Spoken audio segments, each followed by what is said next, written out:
ગુજરાતમાં western disturbance અને low pressure સિસ્ટમને કારણે હજુ વરસાદી માહોલ યથાવત રહેશે. હવામાન વિભાગના મત મુજબ હજુ પણ 24 કલાક સૌરાષ્ટ્ર કચ્છ માટે ભારે છે, કારણ કે સૌરાષ્ટ્ર કચ્છના 5 જિલ્લામાં આજે ભારે વરસાદનું એલર્ટ અપાયું છે.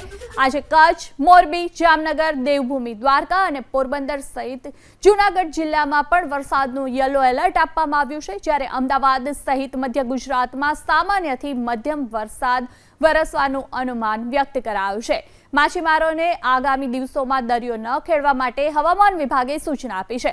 બનાસકાંઠા, પાટણ, અમદાવાદમાં હળવો વરસાદ થઈ શકે છે, તો દક્ષિણ ગુજરાતમાં પણ વ્યાપક વરસાદની શક્યતા છે, જેમાં વડોદરા, સુરત અને ભરૂચ જેવા વિસ્તારોમાં મધ્યમ વરસાદ થશે. આવતીકાલથી રાજ્યમાં વરસાદના જોરમાં ઘટાડો થવાની શક્યતા વ્યક્ત કરાઈ છે. ચાલુ વર્ષે ચોમાસાની વિદાયની ગણતરીની ઘડીઓ વચ્ચે ચોમાસું 16 આનું રહ્યું છે. રાજ્યમાં અત્યાર સુધીમાં સિઝનનો સરેરાશ 115% વરસાદ વરસી ચૂક્યો છે. રાજ્યમાં સરેરાશ 882 મીમીની સામે 1022 મિલીમીટર સુધીનો વરસાદ વરસ્યો છે.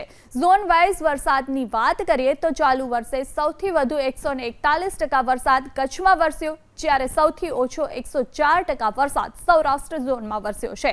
આ ઉપરાંત ઉત્તર ગુજરાત ઝોનમાં 120%, મધ્ય ગુજરાત ઝોનમાં 115% અને દક્ષિણ ગુજરાત ઝોનમાં પણ 122% વરસાદ વરસી ચૂક્યો છે.